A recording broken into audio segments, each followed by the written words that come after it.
Hello students. Today once again we are in our online class and we had continued, we have started my last video, the chapter 8 heredity for class 10 students, and this is very important topic where we had studied about monohybrid cross, genotype, phenotype, etc. And today again we have to continue the chapter, and I hope it will be completed today. This is the chapter where we have to study about heredity that we have studied in the different our previous class. You can see your syllabus. आपके syllabus में क्या है पढ़ना, आपको ये बात जाननी चाहिए. और आपके सिलेबस में जो क्वेश्चंस आएंगे हेरिडिटी एंड इवोल्यूशन से, वो कौन से क्वेश्चंस आ रहे हैं, ये आपके लिए बहुत ही ज़रूरी है. तो हेरिडिटी एंड इवोल्यूशन, ठीक है. तो आपको पढ़ना है व्हाट इज हेरिडिटी. हेरिडिटी क्या है, मेंडल्स का क्या कंट्रीब्यूशन है इस हेरिडिटी के चैप्टर में. ग्रेगर जॉन मेंडल जो साइंटिस्ट थे, उनका क्या कंट्रीब्यूशन है. लॉ ऑफ इनहेरिटेंस जो उन्होंने दिया था वो क्या है. What are the law of inheritance, law for inheritance of traits. Another topic that you have to study that is sex determination. In brief introduction sex determination भी आपको पढ़ना है. तो this things that you have to study very thoroughly for your board examination, for performing better in your examination. So just right now you should gear up your energy for your preparation for your exam, and I hope this chapter will help you, and I am here to explain this chapter. तो first of all we have studied yesterday. हम लोगों ने कल पढ़ लिया था, बहुत सारे डिफिनीशंस हमने पढ़े थे हमारे प्रीवियस वीडियो में. आज मैं जो पढ़ाने जा रही हूँ उसके पहले एक वीडियो मैंने बना दिया है हेरिडिटी के लिए. तो दैट विल बी जेनेटिक्स की डिफिनीशंस मैंने उसमें बता दी है. हेरिडिटी बता दिया, इनहेरिटेंस बताया, what are the inheritance, variations क्या होते हैं वो भी बता दिया है आपको, और वेरिएशंस क्यों होते हैं, किस रिप्रोडक्शन के, रिप्रोडक्शन कितने टाइप्स के होते हैं, और किस रिप्रोडक्शन के कारण ही वेरिएशन होता है. रिप्रोडक्शन अगर हम लोग दो टाइप्स के पढ़े होंगे, asexual reproduction and sexual reproduction. तो variation is caused due to sexual reproduction. Sexual reproduction is always causing variation, and variation brings different immunity and different stamina of the individuals, so that all the race can't disappear from this planet earth. Means कि ये जो origin है, ये जो species है, ये continuous चलता रहेगा. and this is the accumulation of variation that we had studied yesterday during reproduction. This is only the revisionary points that I am discussing here now. and I had told you कि variation क्यों होता था. तो inaccuracy, small inaccuracies in DNA, ये बात हमेशा याद रखना है. डीएनए की जब कॉपी होती है one generation to another generation में, तो उस समय अगर कोई स्मॉल इनएक्यूरेसीज आती है, very minor differences between them, and it is generated due to small inaccuracies in DNA. Sometimes during asexual reproduction also some variation can be seen. वहाँ पे भी कुछ variations दिखते हैं, but generally the variations are only caused due to sexual reproduction. But in asexual reproduction में भी some very minor differences दिखाई पड़ा है. It is not always seen, but some minor differences can be seen, and it happens due to inaccuracies. क्यों होता है बच्चा, inaccuracies in DNA copy. DNA की जो कॉपी की जाती है, डीएनए की जब कॉपी की जाती है, उसमें अगर कोई किसी तरह की गलती हो गई, उसको कॉपी आगे पढ़ेंगे हम लोग, इन सब बातों को बहुत ही डिटेल्स में पढ़ी जाती है. तो अभी जान लेते हैं कि डीएनए की रेप्लिकेशन होती है. जैसे आप एग्जैक्ट कॉपी, जीरोक्स कॉपी कराते हैं ना किसी चीज का, तो जस्ट ऐसे ही कॉपी हो जाता है. The contents are same and another copy is ready for you. In the same way here DNA is also copied. लेकिन उस डीएनए कॉपी करने में अगर इनएक्यूरेसीज होती है, तब क्या होता है, वेरिएशन काउज होता है. तब वेरिएशन काउज होता है. और वेरिएशन जो है जनरली सेक्सुअल रिप्रोडक्शन के कारण ज़्यादा होता है, but sometimes it can be seen in asexual reproduction also. Here in your book bacterium के बारे में भी दिया हुआ है. जब आप पढ़ेंगे इस बुक को, इस पैसेज को, पता चलेगा कि ये एसेक्सुअल रिप्रोडक्शन में भी it can be seen.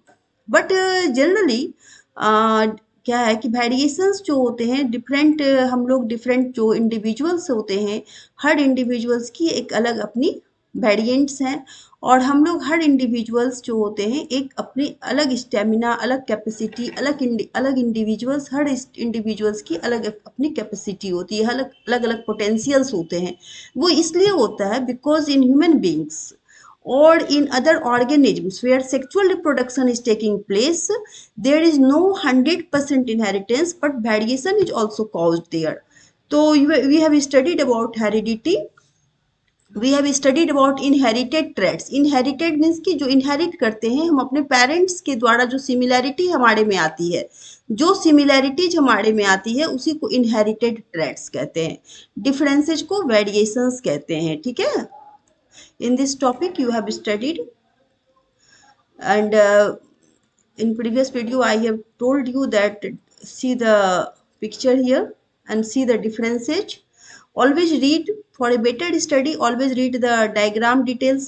Diagram की जो डिटेल्स होती है वो जरूर पढ़ना चाहिए बच्चों को। इससे क्या है, आपको क्वेश्चंस की, कोई भी क्वेश्चंस को स्किप करने के लिए चांस नहीं बनेगा। You will be able to solve all the questions. और हम लोग में जो कैरेक्टर्स आते हैं उसमें 50% क्या होते हैं, पैटर्नल कैरेक्टर्स होते हैं, और 50% क्या होते हैं, मैटरनल डीएनए से होते हैं। हमारा जो ईच ट्रैट होता है, ये हर एक लक्षण वो दो दो पेरेंट से होता है, एक पैटर्नल फादर की साइड से, एक मदर साइड से। So we can see that trait seen in child. Mendel जो है, हम लोगों मेंडल को पढ़ना है, अपनों के सिलेबस के अनुसार भी आपने देखा कि मेंडल के बारे में आपको जरूर जानना चाहिए। Gregor John Mendel, he was the father of genetics and he studied science and mathematics also. अब देखो, बायोलॉजी में मैथमेटिक्स को लाने वाले सबसे पहले वैज्ञानिक ग्रेगर जॉन मेंडल ही थे, जिन्होंने बायो के सब्जेक्ट में मैथ्स को इंक्लूड किया, और इस तरह से हम लोगों को एक रेशियो दिया था। इन्होंने जेनेटिक्स की एक रेशियो दिया, जिसे हम लोग मोनोहाइब्रिड रेशियो या फिर डाईहाइब्रिड रेशियो भी कहते हैं। मोनोहाइब्रिड रेशियो या फिर हम लोग डाईहाइब्रिड रेशियो कहते हैं, जिसे हम आगे की क्लास में अभी पढ़ने वाले हैं। और मोनोहाइब्रिड रेशियो तो हमने कल पढ़ा भी दिया है। Again I am revising the topics, फिर से मैं रिवाइज कर रही हूँ। उन्होंने जो एक्सपेरिमेंट किया, वो एक्सपेरिमेंट को हाइब्रिडाइजेशन एक्सपेरिमेंट कहते हैं। क्या कहते हैं बाबू, हाइब्रिडाइजेशन। बच्चे लोग याद रखेंगे, इस एक्सपेरिमेंट का नाम है हाइब्रिडाइजेशन एक्सपेरिमेंट।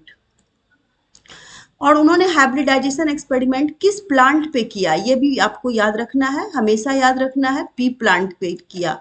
कितने कैरेक्टर्स उन्होंने लिए, तो 7 कॉन्ट्रास्टिंग कैरेक्टर्स को उन्होंने चुना था। 7 कॉन्ट्रास्टिंग कैरेक्टर्स ही टूक for consideration while his experiment on the pea plant for getting the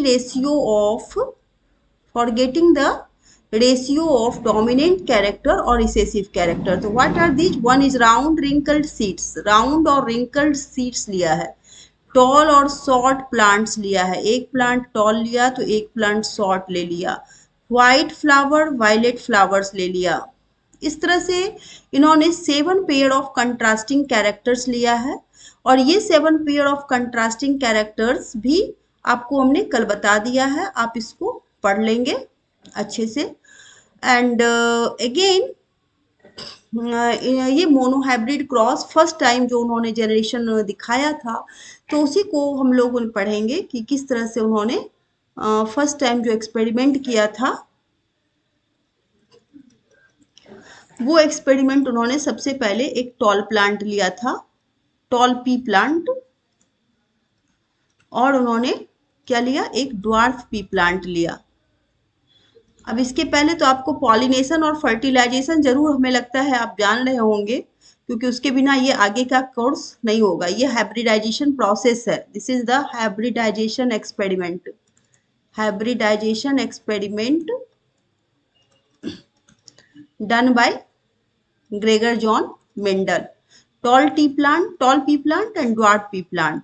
toll pea plant को कैपिटल टी और कैपिटल टी से हम लोग लिखते हैं बिकॉज ये डोमिनेंट कैरेक्टर है और इसको कैपिटल अल्फाबेट से एक्सप्रेस किया जाता है। ड्वार्फ प्लांट को स्मॉल टी टी से हम एक्सप्रेस करते हैं। तो जब क्रॉस हुआ तो सारे ऑल प्लांट्स वेयर टॉल, सारे प्लांट्स जो हैं उस फील्ड में जबकि इस ड्वार्फ प्लांट से भी पॉलिनेट कराया गया, फर्टिलाइजेशन हुई और जो नए प्लांट हुए, लेकिन हर प्लांट टॉल ही था। All plants were tall in F1 generation. F1 generation में सारे के सारे प्लांट्स टॉल थे। अब आप समझेंगे अगर सारे के सारे प्लांट्स टॉल थे तो जो टॉलनेस, जो हम टॉलनेस देख रहे हैं उसको हम लोग फिनोटाइप कहते हैं। क्या कहते हैं? फिनोटाइप, एक्सटर्नल अपीयरेंस जो हमें दिख रहा था वो था फिनोटाइप। लेकिन उस प्लांट के जेनेटिक कंस्टिट्यूशन को अगर हम लोग पढ़ने जाएंगे तो उसको हम जीनोटाइप कहेंगे। और जीनोटाइप जब देखा गया तो उस प्लांट के जीनोटाइप क्या हो गए थे कि वो इस तरह से केवल टी टी, सारे में एक ड्वार्फनेस भी, ड्वार्फ की जीन्स भी आ चुकी थी, but it did not appear. ये देख रहे हो फर्स्ट लेटर अल्फाबेट कैपिटल है, ये यानी capital alphabet is called dominant characters. जो कैपिटल अल्फाबेट हम देख रहे हैं डोमिनेंट, तो टॉलनेस जो है यही दिखेगा, टॉल दिखेगा, लेकिन उसका जेनेटिक कंस्टिट्यूशन क्या था, उसमें ड्वार्फ जीन्स आ चुका है। समझ रहे हैं आप? उसमें कौन से जीन्स आ चुके थे? ड्वार्फ जीन्स आ चुके थे। इसलिए इसका जो प्रेजेंटेशन है, सिंबॉलिक प्रेजेंटेशन इस तरह से है। तो इसको हम जीनोटाइप कहते हैं। ये अल्फाबेटिक प्रेजेंटेशन जीनोटाइप कहलाता है। लेकिन जो एक्सटर्नल अपीयरेंस है कि देखने में प्लांट सारे के सारे टॉल हैं, उसको एक्सटर्नल अपीयरेंस कहते हैं।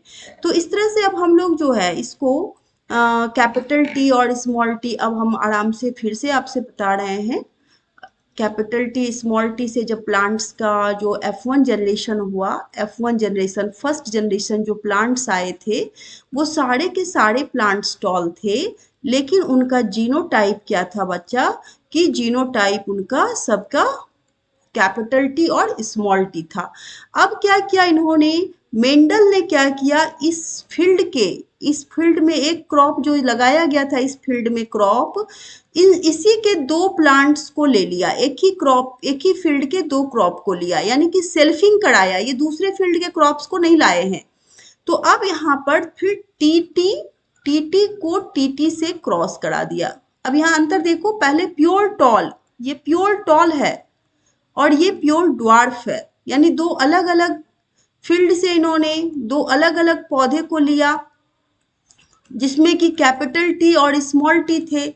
और जो F1 जनरेशन आया उसमें सारे प्लांट्स देखने में टॉल थे, the phenotype was complete tall, all plants were tall, but dwarfness की जो जीन्स स्मॉल टी देख रहे हैं it was also present in all plants. Then what did he do कि जो दो प्लांट्स को उन्होंने फिर से ले लिया, जो उसी प्लांट्स, उसी क्रॉप के, उसी जनरेशन के दो प्लांट को लिया और सेल्फिंग कराया। This is called selfing, self pollination is called selfing. Self pollination कराया, सेल्फ पॉलिनेट कराया गया, सेल्फिंग।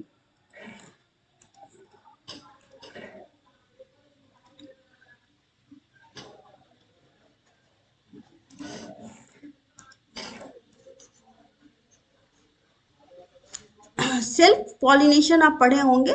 सेल्फ पॉलिनेशन होता है जब किसी प्लांट के एंथर्स को कोई प्लांट हो और उसमें अगर सपोज करो कि ये स्टिग्मा है और ये ओवरी है और इसमें जो एंथर्स हैं इस तरह के, तो इसके जो पॉलन ग्रेन्स होंगे, इसके पॉलन ग्रेन्स को इसी के स्टिग्मा पे डाला जाए। सेल्फ पॉलिनेशन, when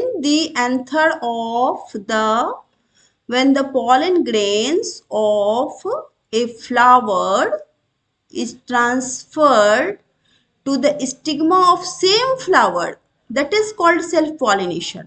और इसी का चूंकि इसके जीन्स में है, ड्वार्फनेस है जीन्स, तो जब सेल्फिंग कराया गया है तब जो प्लांट्स आए थे तो उनका रेशियो कुछ डिफरेंट हो गया।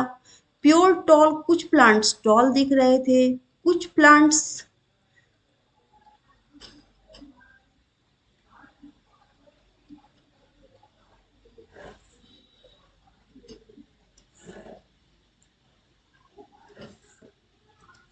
एक प्लांट्स जो है आपके उसमें प्योर टॉल है 1:T। तो इसका रेशियो जो आया 1, आप यहाँ देख रहे हैं 1 प्योर टॉल हो गया, और 2 क्या देख रहे हो तुम, 2 देख रहे हो जो कि जिसमें प्योर टॉल नहीं है, ये प्योर टॉल नहीं है बट अपीयरेंस इसका टॉल है, यानी ये देखने में लंबा है लेकिन इसके जीन्स में जीनोटाइप इसकी जो है वो ड्वार्फनेस आ गई है। और एक प्योर ड्वार्फ प्लांट भी आ गया उस फील्ड में। जब दूसरे बार जो एक्सपेरिमेंट करने पर जो पौधा हुआ उसमें कुछ ड्वार्फ प्लांट भी दिखे। तो एक बार जो F1 जनरेशन किया उन्होंने तो उसमें कोई ड्वार्फ प्लांट नहीं आया, लेकिन F2 जनरेशन्स में ये F2 जनरेशन्स हो गया। अगर आप अच्छे से समझ रहे हैं तो आपको बहुत ही आसान लगेगा ये समझने के लिए F1 जनरेशन और F2 जनरेशन की बात। और इस तरह से हम लोग इसका रेशियो निकाल देते हैं 1:2।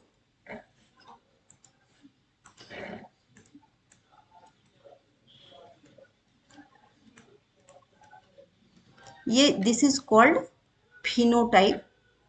ये देखने में क्या है 1:2, 2:2, ये हो गया जीनोटाइप। ये हम जीन्स का डिस्क्रिप्शन कर रहे हैं इसलिए इसको जीनोटाइप कहते हैं। लेकिन फिनोटाइप का रेशियो क्या हो गया 3:1। 3:1 जो है ये फिनोटाइप की रेशियो है। So this is the topic that we have discussed yesterday also, in previous video also I have discussed, you can see। अगर आप पढ़ेंगे इसको समझ में आ जाएगी आपकी बात।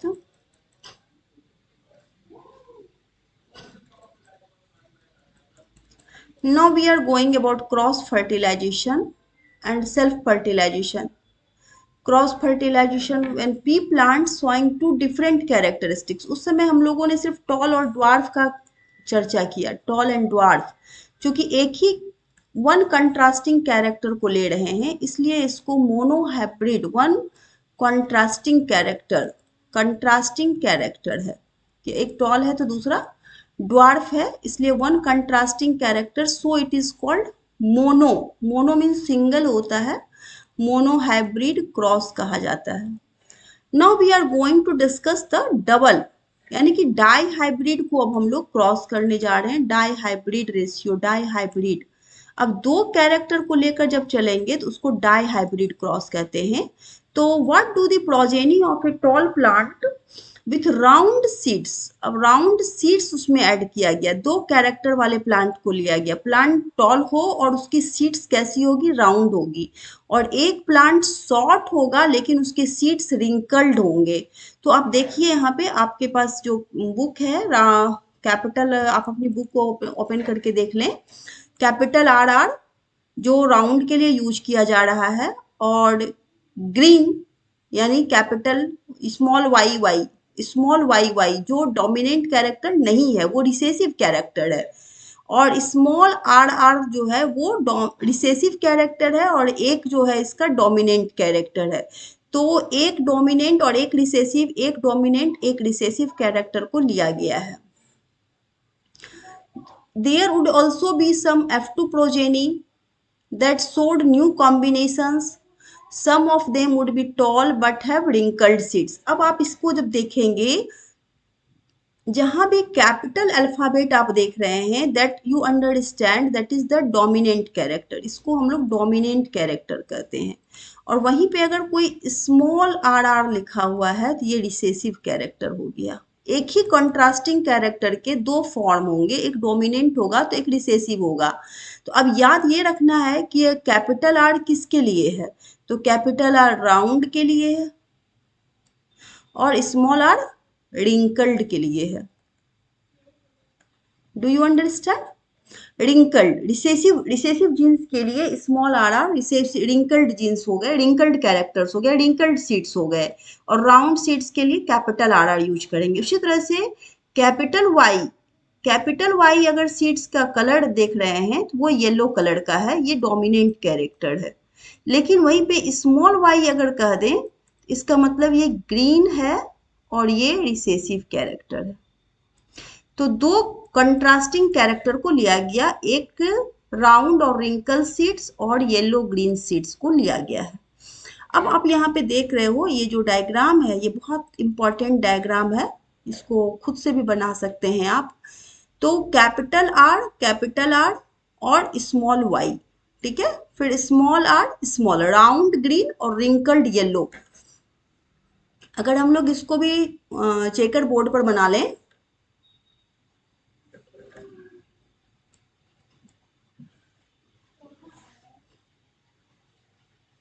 और डायग्राम के कलर से भी आप क्लियर समझ सकते हैं, ये राउंड है और इसको ग्रीन कलर से रखा गया और इसको येलो कलर से रखा गया है।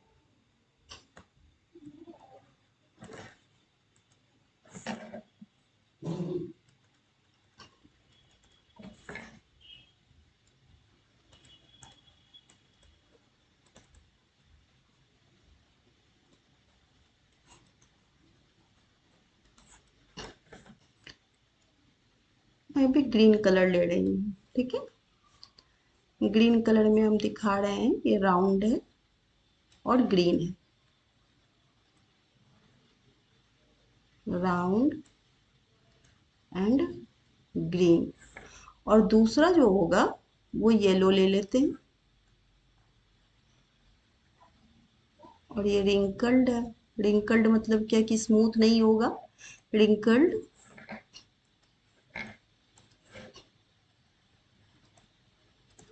रिंकल्ड है और येलो है। येलो कैरेक्टर डोमिनेंट कैरेक्टर है और राउंड कैरेक्टर डोमिनेंट है। तो दोनों साइड एक एक डोमिनेंट कैरेक्टर लिया गया है। तो सबसे पहले हम राउंड के लिए जो प्रेजेंटेशन है, सिंबल है, उसको लिख लेते हैं, कैपिटल आर आर, और रिंकल्ड के लिए स्मॉल आर आर। फिर ग्रीन के लिए हम लोग स्मॉल वाई वाई यूज करेंगे क्योंकि ये रिसेसिव कैरेक्टर है, इसलिए इसके स्मॉल यूज करेंगे। और येलो के लिए कैपिटल वाई यूज करेंगे। ये हमेशा समझना है आपको।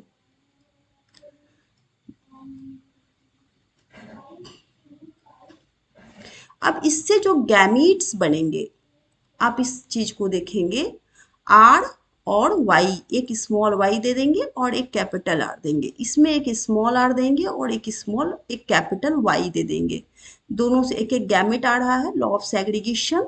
और ये जो गैमीट्स हैं, अब इनका कैसे, आपको इस बुक में आप देख लीजिए,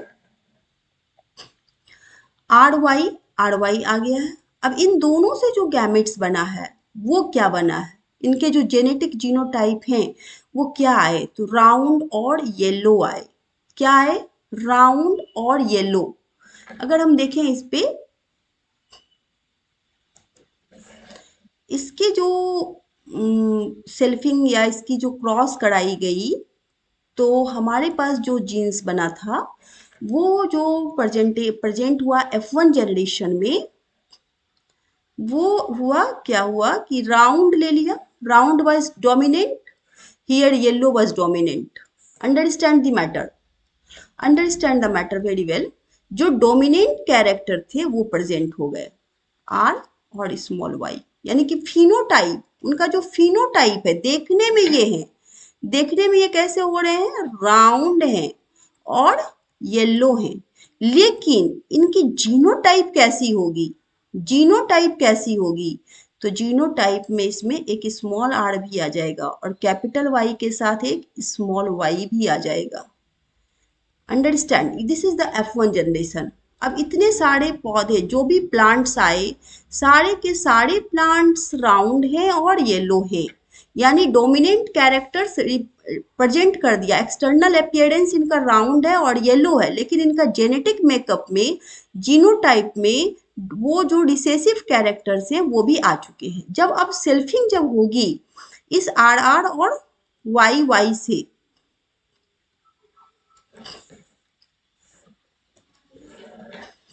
आर आर वाई वाई और फिर आर आर वाई वाई, दोनों का F1 जनरेशन के दोनों प्लांट की सेल्फिंग कराई जाएगी।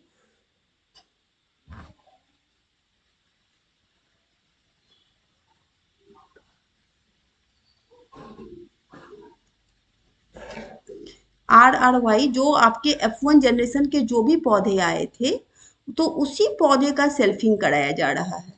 उसी प्लांट्स के, उसी जनरेशंस के 2 पौधे को, उसी जनरेशंस के सारे पौधे का शेल्फिंग कराया जा रहा है, जिसके पौधे सब देखने में, जिसके पौधे की जो है सीड्स जो हैं, इसके सीड्स कैसे हैं, तो राउंड हैं और येलो हैं, ऐसे वाले प्लांट्स को ही लिया जाएगा और इनको सेल्फिंग जब कराई जाएगी, तो इससे जो गैमेट बनेंगे, तो आप देखेंगे,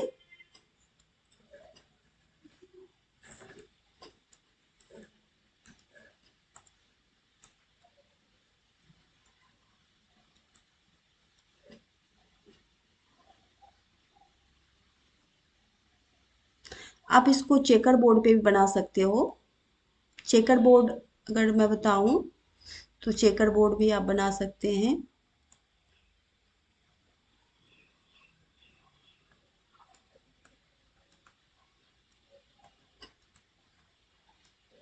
इस तरह से आपका चेकर बोर्ड तैयार हो रहा है। एक गैमीट जो हम लोग लिए रहे हैं यहाँ पे, ये capital R, capital Y, capital R, small Y, small R, capital Y, small R, small Y.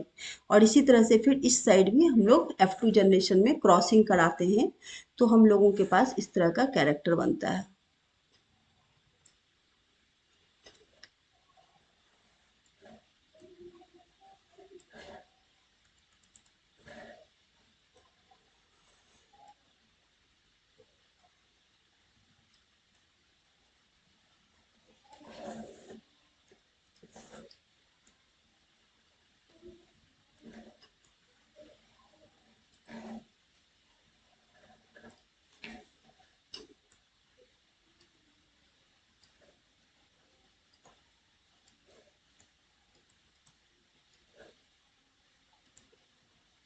अब चूंकि यहाँ पे अभी हमारे पास अवेलेबल है कलर्स, तो हम लोग कलर्स को यूज कर सकते हैं। जैसा भी जो जीनो फिनोटाइप जैसा होगा, उस कलर को हम लोग यूज करेंगे। जैसे यहाँ पे हम लोग देख रहे हैं कि ये येलो कैरेक्टर्स दिख रहा है, क्योंकि इसके डोमिनेंट कैरेक्टर्स दिख रहे हैं। इसके डोमिनेंट कैरेक्टर्स आ गए हैं capital R, capital Y, capital R, small Y, small R, capital Y, small R, small Y. तो इसको अब हम लोग जब क्रॉस कराएंगे, तो ऑटोमेटिक ये आप जो देख रहे हैं, ये आपसे भी खुद से बन सकता है और आप खुद बना लेंगे। इसमें कुछ, इसमें बहुत ज़्यादा आपको आ, ये प्रॉब्लम नहीं आएगी, क्योंकि इसको और इसको क्रॉस कर देना है। तो आप ऐसे लिखेंगे, जैसे यहाँ पे आपको दिख रहा है कि दोनों आर को बहुत प्रिकॉशन लेकर सही सही दिमाग से अस्थिर से बनाएंगे। और यहाँ देखिए, दोनों कैपिटल आर होंगे और वाई कैपिटल लेंगे और स्मॉल वाई लेंगे। फिर कैपिटल को सबसे आगे लिखेंगे, स्मॉल अल्फाबेट को बाद में लिखेंगे। फिर कैपिटल लेंगे, फिर स्मॉल लेंगे।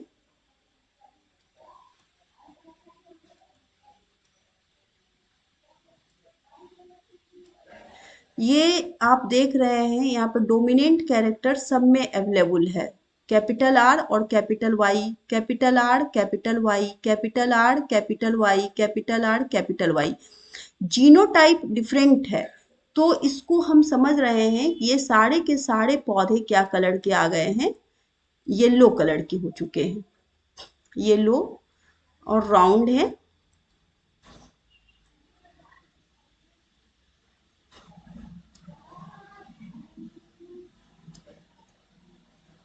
क्योंकि सारे के सारे ये येलो कलर लिए हुए हैं, इसलिए इसमें से सबके सबको हमने येलो कलर से बनाया है। आप यहाँ भी देख सकते हो, सारे के सारे येलो कलर हैं। क्यों? क्योंकि यहाँ पे एक डोमिनेंट आर और कैपिटल वाई आप देखेंगे सब में मौजूद है। कैपिटल आर का मतलब है राउंड है, और कैपिटल वाई अगर है तो वो येलो सीड होगा। अगर हम दूसरे कैरेक्टर्स को देखते हैं, अब यहाँ देख रहे हैं आर है, राउंड है, लेकिन स्मॉल वाई आया है। अब स्मॉल वाई होगा तो इसका मतलब क्या हो जाएगा, ये ग्रीन कलर होगा।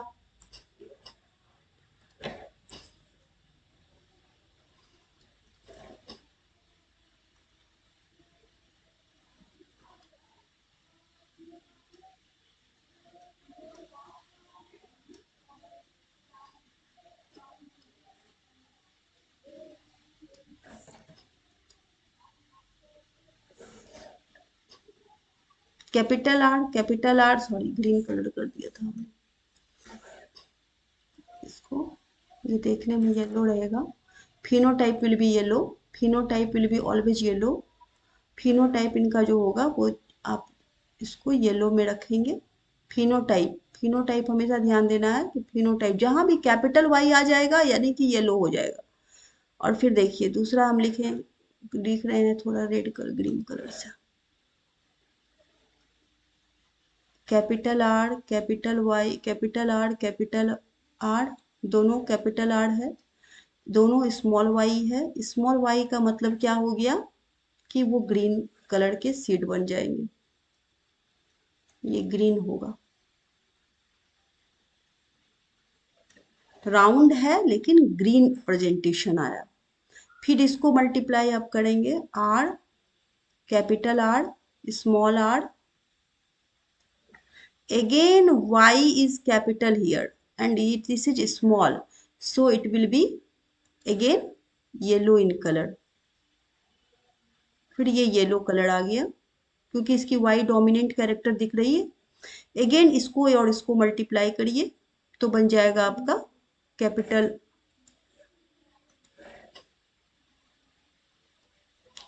R small y, it means it is green, it is green in colour. तो आप अब समझ रहे हैं जो हमने सर्कल किया है, अल्फाबेट्स पर भी ध्यान नहीं देंगे, अल्फाबेट्स किसी भी कलर से लिखा गया है, लेकिन जो सर्कल कलर कर रही हूँ that is the phenotype. Colour की जो सर्कलिंग हो रही है वो फिनोटाइप दिख रही है और जो अल्फाबेट्स हैं वो जीनोटाइप दिख रही है। अब इसको फिर से हम लोग करेंगे, capital R small R capital Y capital Y, it means कि दोनों कैपिटल अल्फाबेट्स मौजूद हैं तो इसकी जो फिनोटाइप होगी वो येलो होगी because yellow is the dominant character, so dominant character will be expressed now. Again here if you सी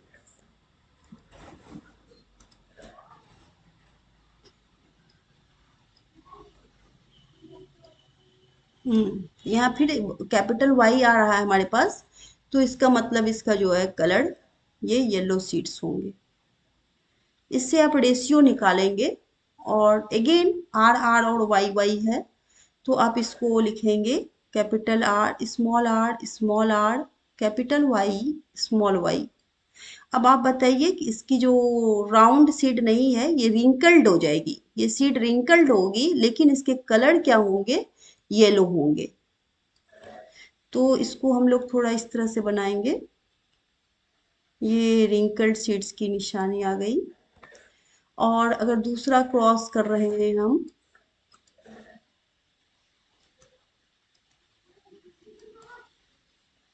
तो again it is seen that it is here wrinkled but yellow color is also present, the dominant color, so again there will be wrinkled seed like this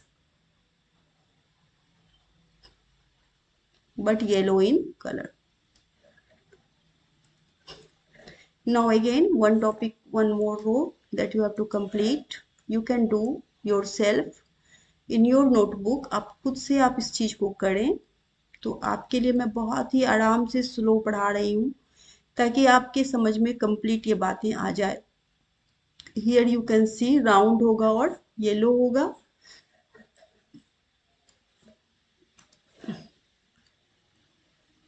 ये round है smooth है इसलिए round हमने बनाया, yellow बना दिया। Again इसको और इसको करेंगे तो लिखने के लिए हम ग्रीन कलर ही यूज कर रहे हैं, capital R small Y and small Y. तो हियर यू कैन सी कि ये राउंड है but it will be green in colour. अब इसलिए हम लोग इसको ग्रीन कलर ही रखेंगे और ग्रीन कलर से दिखाएंगे कि ये राउंड है लेकिन ये ग्रीन है। और next one again small R capital Y small Y. अब क्या होगा, ये रिंकल्ड होगा लेकिन येलो होगा।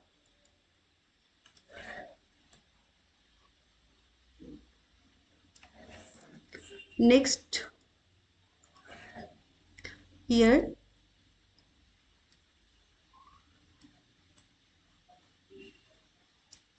यानी ये कंप्लीट रिसेसिव कैरेक्टर्स आ चुके हैं। तो रिसेसिव कैरेक्टर्स जो होंगे रिंकल्ड होंगे और ग्रीन होंगे, क्योंकि यहाँ पर कोई कैपिटल में नहीं है।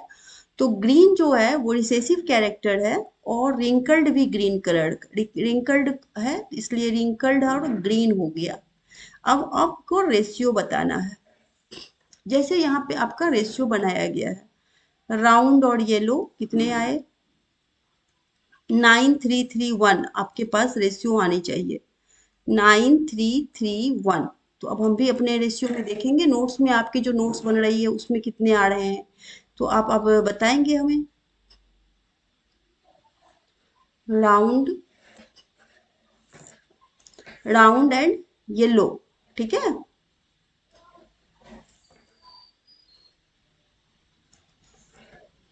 राउंड येलो सीड कितने हैं, अब काउंट कीजिए आप।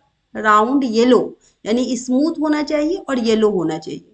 तो 1 2 3 4 5 6 7 8 9। You can see these are wrinkled seeds, ये तीन जो है रिंकल्ड है, इसलिए ये राउंड येलो कितने हो गए, 9 हो गए। फिर आप इसको दूसरा देखिए, राउंड और ग्रीन। तो राउंड ग्रीन कितने हैं, राउंड ग्रीन 1 2 एंड 3। तो आपके 3 बन गए। हम्म। फिर आप लिखिए यहाँ पे रिंकल्ड येलो, रिंकल्ड येलो कितने आ गए, तो आप देखिए 1 2 3, 3 कैरेक्टर्स रिंकल्ड हो गए। फिर अगेन आप देखिएगा wrinkled green,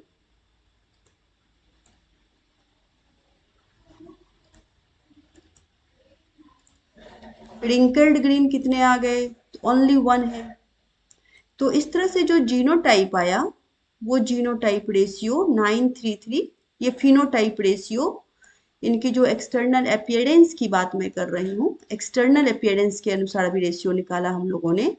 phenotype, phenotype of dihybrid ratio, phenotype of dihybrid ratio equal to 9:3:3:1। Did you understand it? This is the 9331। तो इस चीज को हम लोग डाई हाइब्रिड कर रहे हैं, क्योंकि दो कैरेक्टर्स को हम लोगों ने, टू कंट्रास्टिंग कैरेक्टर्स की पढ़ाई की है यहाँ पे, इसलिए इसको डाई हाइब्रिड रेशियो कहते हैं। Independent inheritance of two separate traits, shape and colour of seeds, shape and colour of seeds, इस तरह से हम लोग पढ़े हैं। और सेक्स डिटर्मिनेशन एक अगला टॉपिक आपके लिए इम्पोर्टेंट टॉपिक है। Sex determination we have studied in standard 8 also. बहुत कॉमन सी बातें हैं कि मेल की गैमिट जो होती है वो एक्स वाई होती है, फीमेल गैमिट एक्स एक्स होते हैं। और जब भी कभी चाइल्ड बर्थ में मेल बेबी हो या फीमेल बेबी हो, इसके लिए मेल पार्टनर ही रिस्पॉन्सिबल होते हैं, because what ever the chromosome is transmitted x और वाई, वट एक्स, फीमेल से हमेशा एक्स क्रोमोजोम जाएगा, लेकिन मेल से चांसेज है कि एक्स क्रोमोजोम भी जा सकते हैं या वाई भी जा सकते हैं। You can see the gamete here, the zygote X Y, X और वाई, यहाँ पे दो जाइगोट, दो गैमेट अलग अलग देखो, एक्स वाई। जब एक्स एक्स से मिलता है तो उसको हम लोग बेबी गर्ल की ऑफ स्प्रिंग्स, बेबी गर्ल का बर्थ होता है। लेकिन जब वाई एक्स से क्रॉस करता है तो एक्स वाई बनता है और इसको मेल बेबी का ग्रोथ बर्थ होता है। तो this is the question, this is the topic. बहुत शॉर्ट में है, बहुत ज़्यादा आप लोगों को अभी पढ़ाई इसमें करनी नहीं थी। तो this is the ratio that monohybrid and dihybrid ratio, और इन सब क्वेश्चंस को आप सॉल्व करेंगे। सेक्स डिटर्मिनेशन हो गया, ये सब आप पढ़ाएं बनाइए। How do Mendel's experiment so that traits can be dominant और रिसेसिव। ट्रेड्स कैसे डोमिनेंट होते हैं, ट्रेड्स F1 जनरेशन में सारे डोमिनेंट कैरेक्टर्स दिखने लगते हैं, तो वो डोमिनेंट होते हैं, लेकिन उनकी जीन्स जेनेटिक मेकअप अलग होती है, तो जेनेटिक मेकअप्स में रिसेसिव कैरेक्टर्स भी आते हैं। Mendel's experiment that inherited independently, independently inherit हो रहा है, तो इस तरह से सारे क्वेश्चंस को अब आप डिस्कस कीजिए, इन सबको आप लर्न करके रखिए और it will be very useful. और अगर आपसे क्वेश्चंस का सवाल में कोई प्रॉब्लम आती है, you can write in the comments. And I am very much thankful to all the students for watching my video. Thank you, and a big thanks to all the students for watching the.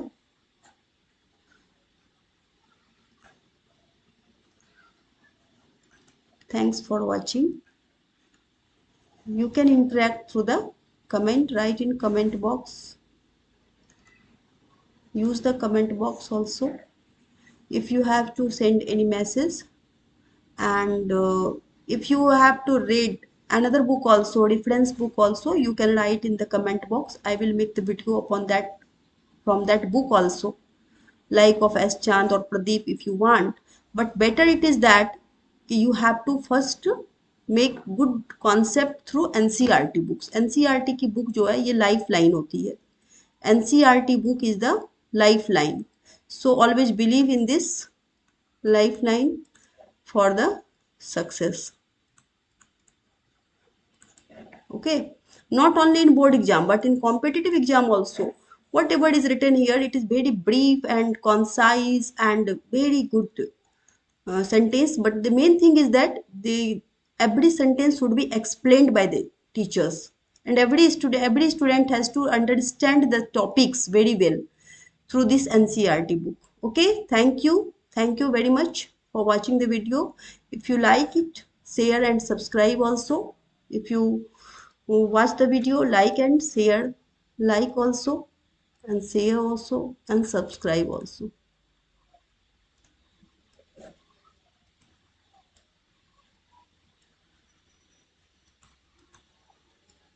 Okay, thank you.